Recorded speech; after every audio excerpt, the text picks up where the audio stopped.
नमस्कार, मैं डॉक्टर राजेश कुमार। अपने इस व्याख्यान में हम पाश्चात्य काव्य शास्त्र के अंतर्गत ड्राइडन के काव्य सिद्धांतों का अध्ययन करेंगे। जॉन ड्राइडन इनका पूरा नाम है। ड्राइडन का सामान्य परिचय जब हम देखते हैं तो ड्राइडन है 17वीं सदी के अंग्रेजी भाषा के प्रसिद्ध कवि, नाटककार, व्यंगकार और एक आलोचक हैं। इनके अनेक प्रसिद्ध नाटक हैं, प्रसिद्ध काव्य रचनाएं हैं, समीक्षा संबंधी रचनाएं हैं। प्रसिद्ध नाटकों में हम इनका कुछ नाटकों का उल्लेख कर सकते हैं। Wild Gallant, the Rival Ladies, the Indian Emperor, Secret Love, the Maiden Queen, Sir Martin Marall, the Kind Keeper, Mister Limberham. इस तरह के उनके कुछ प्रसिद्ध नाटक हैं। उनकी काव्य रचनाओं में upon the death of Lord Hastings, to my Lord Chancellor, verses to her loyal highness, the Duchess of York, Britannia Rediviva, an ode of the death of Mister Henry Purcell, ये इनकी कुछ काव्य रचनाएं हैं। इसके अतिरिक्त इनके कुछ समीक्षा संबंधी जो इनकी रचनाएं हैं वे हैं essay on dramatic poesy, a life of Plutarch और life of Lucian. John Dryden है वो अपने समय के प्रसिद्ध कवि थे, बहुश्रुत कवि थे, नाटककार थे, व्यंगकार थे। इसके साथ साथ वे एक आलोचक के रूप में भी जाने जाते हैं। उन्होंने सैद्धांतिक और व्यवहारिक दोनों प्रकार की आलोचना के क्षेत्र में उनका महत्वपूर्ण योगदान है। आलोचना में उन्होंने शाश्वत प्रश्नों पर भी अपने विचार व्यक्त किए हैं, यानी पुरातन कवियों की भी समीक्षा की है, और इसके साथ साथ नए सिद्धांत या जो नए ट्रेंड उस समय कविता में, पोइट्री में थे, उन पर भी उन्होंने विचार किया है।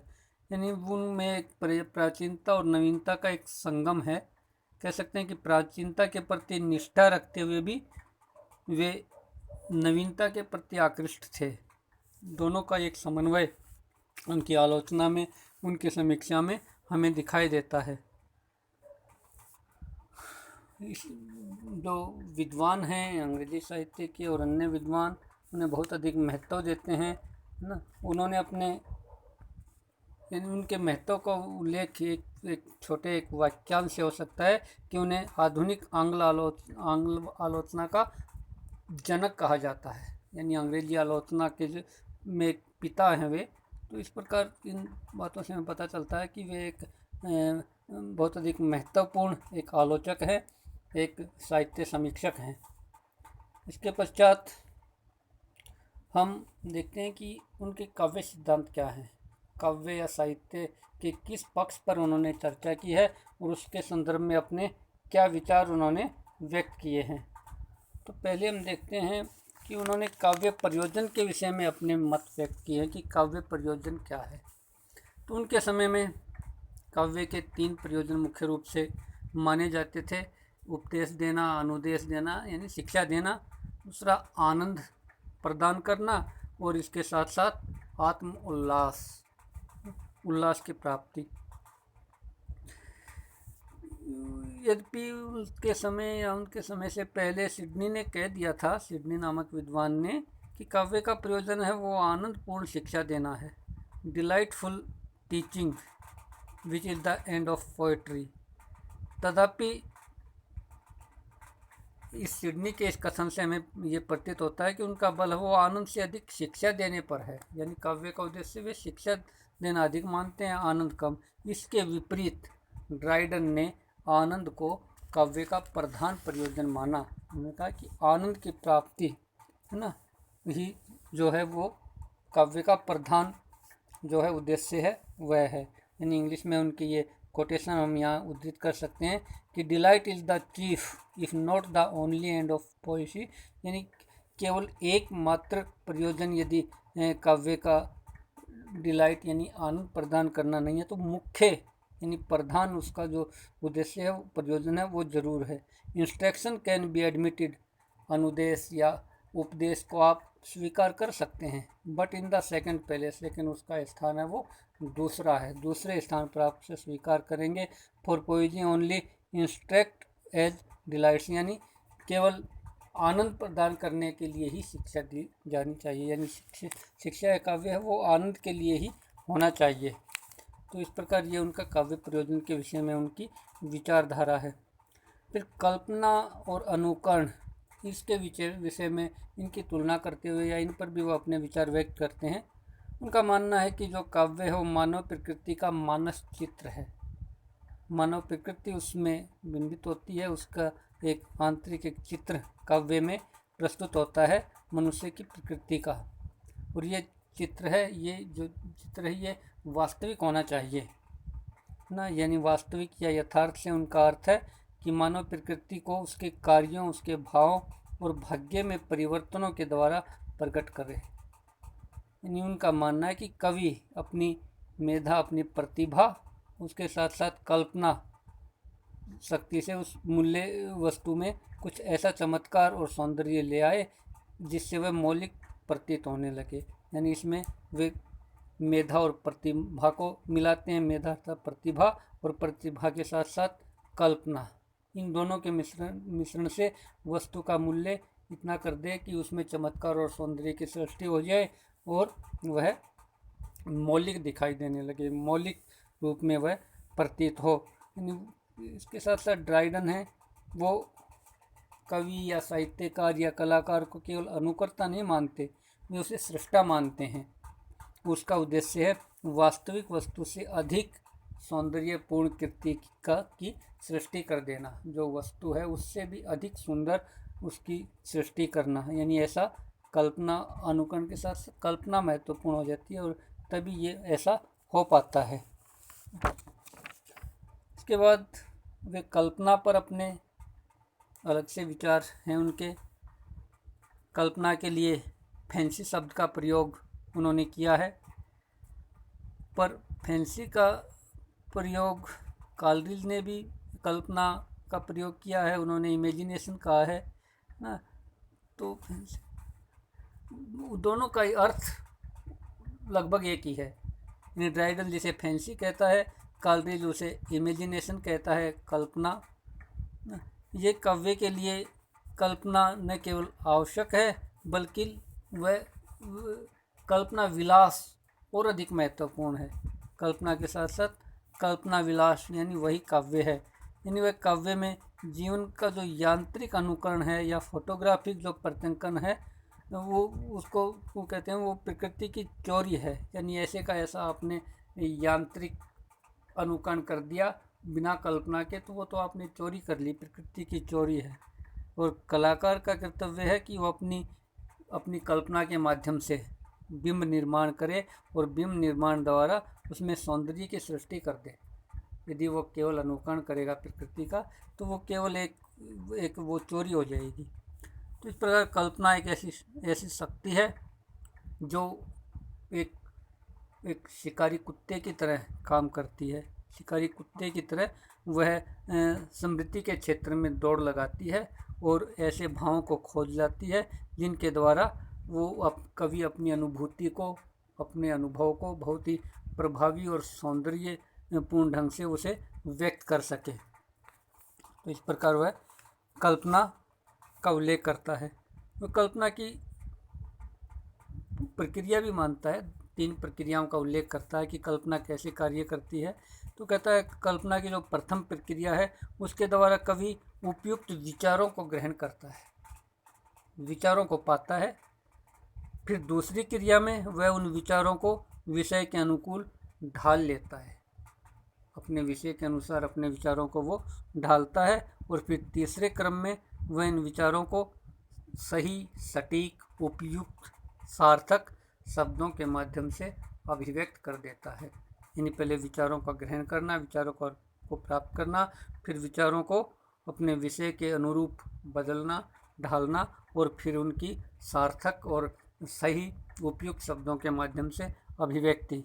तो इस प्रकार हम देखते हैं कि ड्राइडन ने कल्पना शक्ति को बहुत के महत्व को समझा है और उसकी कल्पना की आवश्यकता है। काव्य या साहित्य में कल्पना के महत्व को उन्होंने समुचित उस पर बल दिया है।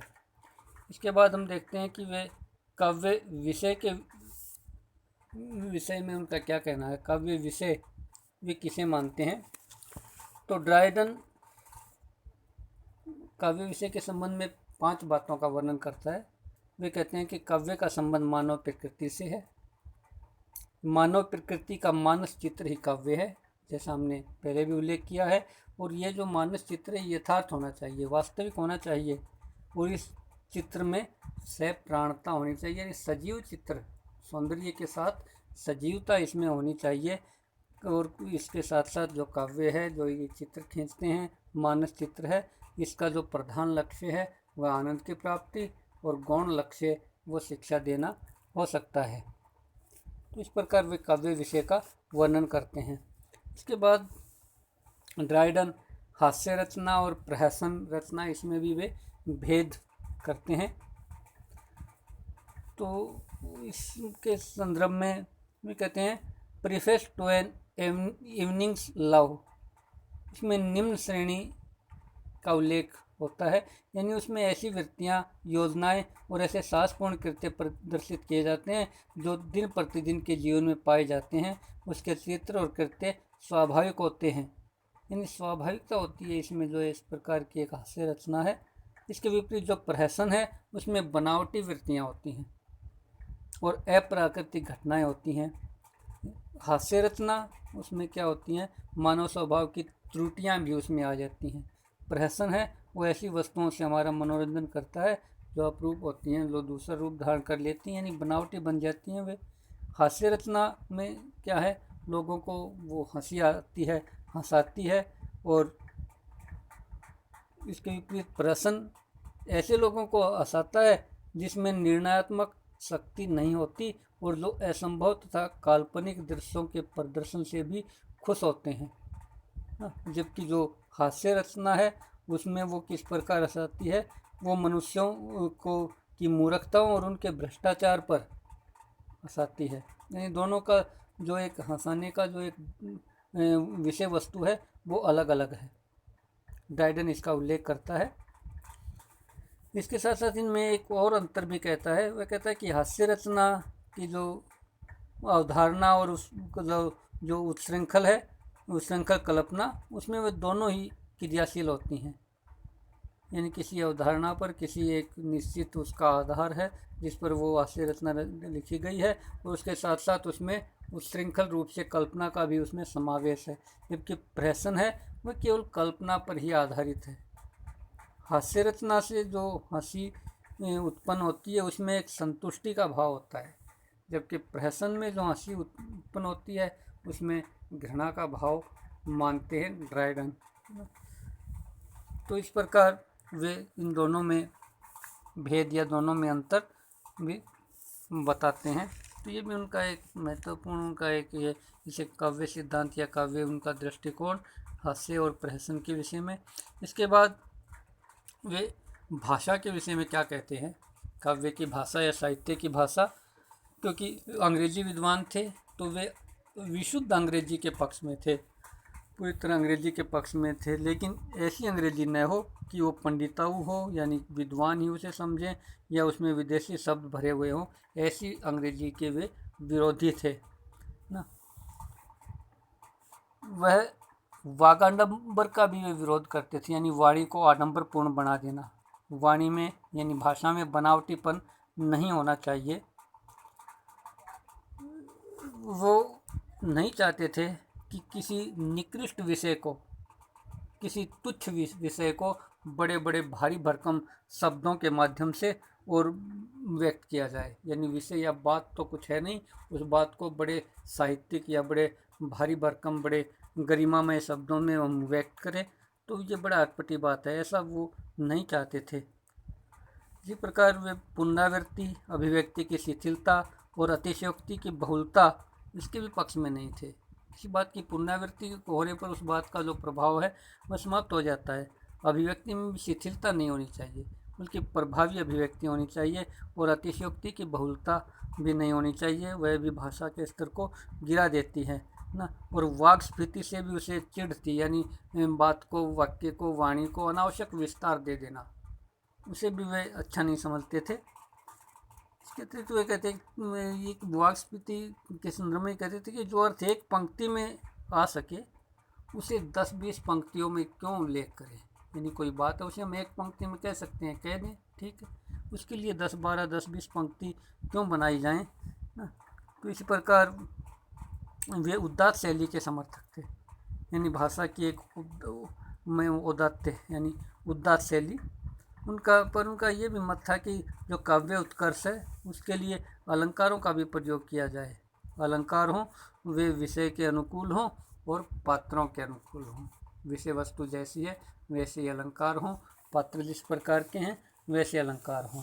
तो ये उनका भाषा विषयक दृष्टिकोण है। इसके पश्चात हम ड्राइडन की क्या उपलब्धियां हैं या उनकी क्या देन है काव्य शास्त्र को या इस समीक्षा को, तो उसके विषय में भी हम देख लेते हैं। तो हम पहले तो यही हम पाते हैं उनका अध्ययन करने के बाद कि वो अंग्रेजी काव्य और साहित्य की महत्ता को प्रतिपादित करने वाले प्रथम आलोचक हैं। उन्होंने इसके साथ साथ उन्होंने फ्रांसीसी और जो ग्रीक का जो साहित्य था उसकी त्रुटियां भी बताई हैं, उनको सही परिप्रेक्ष्य में देखा है और अंग्रेजी साहित्य की महत्ता उन्होंने प्रतिपादित की है। इसके साथ साथ वे आलोचना उनकी बड़ी महत्वपूर्ण है। तो आलोचना उनकी जो आलोचना है वह पाठक और लेखक के मध्य एक सेतु का निर्माण करती है, एक पुल का कार्य करती है, दोनों को जोड़ती है। तुलनात्मक और ऐतिहासिक आलोचना के क्षेत्र में भी उन्होंने बहुत अधिक काम किया है, वो भी उनका महत्वपूर्ण एक योगदान है। इसके साथ साथ वे इस बात का भी उल्लेख करते हैं कि एक कवि का किसी दूसरे कवि पर क्या प्रभाव पड़ता है। इसके लिए वे लिखते हैं कि मिल्टन स्पेंसर का सच्चा काव्यमय पुत्र था ना। तो क्योंकि हम कवियों की भी जाति, परिवार, वंश, परंपरा वैसी होती है जैसी लोगों की, तो स्वाभाविक है कि एक कवि दूसरे कवि से प्रभावित होता है या उसका उस पर कुछ प्रभाव पड़ता है, तो उसका भी उन्होंने उल्लेख किया है। इसके साथ साथ हमने देखा कि हमने उसके काव्य प्रयोजन में ये देखा है कि वे जो काव्य या साहित्य है उसका प्रधान उद्देश्य आनंद प्रदान करना ही मानते हैं। उनके अनुसार आनंद की प्राप्ति ही प्रधान उद्देश्य है, महत्वपूर्ण उद्देश्य है काव्य का ना। इसके साथ साथ हमने उसमें अनुकरण और कल्पना वाले हमने उप विषय में हमने पढ़ा कि वे साहित्य को केवल अनुकरण नहीं मानते बल्कि वे उसे पुनः सृजन मानते हैं, और कवि या जो साहित्यकार या कलाकार है उसे वो एक प्रकार से सृष्टा मानते हैं जो अपनी कल्पना के द्वारा और उसमें एक नया सौंदर्य भर देता है। इस प्रकार साहित्य है वो पुनः सृजन है, जैसा ड्राइडन का मानना है, और ये उनकी एक महत्वपूर्ण उपलब्धि है। ये भी इसी प्रकार हमने उनके कल्पना संबंधी विचारों में पढ़ा तो उन्होंने कल्पना का महत्व भी उन्होंने दर्शाया है। यानी कल्पना के उन्होंने 3 प्रकार की जो प्रक्रिया बताई, कैसे कल्पना काम करती है। यानी पहले वो विषय को ढूंढ कर लाती है, फिर उससे वो उसके विचारों के अनुकूल उस विषय को ढालती है और फिर उचित और सार्थक शब्दों के माध्यम से उसे प्रस्तुत करती है। तो कल्पना के संबंध में भी उनका जो ये एक प्रकार से अच्छा और मौलिक इसे हम चिंतन कह सकते हैं, ये भी काव्य शास्त्र को उनकी एक अच्छी देन है। इसके साथ साथ उन्होंने नए सिद्धांतों की प्रतिष्ठा की है, लेकिन पुराने सिद्धांतों के प्रति भी उनका मोह है। यानी पुराने सिद्धांतों का उन्होंने संशोधन किया है, यानी कि पुराने सिद्धांतों को बिल्कुल ही उन्होंने उपेक्षित कर दिया या बिल्कुल छोड़ दिया। पुराने सिद्धांतों का संशोधन किया और नए सिद्धांतों की प्रतिष्ठा उन्होंने की, है ना। यानी अधिक बल उन्होंने दिया कि प्राचीन सिद्धांतों का संशोधन कर लिया जाए। हम उनके इस पूरे इनके काव्य सिद्धांतों में देखते हैं कि कोई बिल्कुल कोई मौलिक या कोई नई कहीं से उठाकर लाई हुई कोई ऐसी बात वे उसमें प्रतिष्ठापित नहीं करते। इन जो पुराने सिद्धांत हैं उन्हीं को अपने नए विचारों के माध्यम से, नए विचारों के आलोक में वे प्रस्तुत करते हैं, है ना। यानी वो अनुकरण या कल्पना कह लीजिए या भाषा संबंधी विचार कह लीजिए या काव्य प्रयोजन कह लीजिए, इन पर काव्य प्रयोजन, कल्पना, अनुकरण, इन पर पहले भी विचार होता रहा है। तो उन्होंने इन पूर्ववर्ती सिद्धांतों को ही अपने विचारों के आलोक से एक प्रकार से नया रूप दिया, ये उनकी महत्वपूर्ण देन है। तो इस व्याख्यान के संदर्भ ग्रंथों का भी हम उल्लेख कर देते हैं। इसके लिए काव्य शास्त्र है, जिसके लेखक डॉक्टर भगीरथ मिश्र है। भारतीय और एवं पाश्चात्य काव्य शास्त्र का तुलनात्मक अध्ययन, इसके लेखक डॉक्टर बच्चन सिंह है। इसके साथ साथ काव्य शास्त्र और साहित्य लोचन, जो दूर शिक्षा निदेशालय में विश्वविद्यालय रोहतक से प्रकाशित है। इस प्रकार आशा है ये जो व्याख्यान है ये आपके लिए उपयोगी सिद्ध हुआ होगा। धन्यवाद।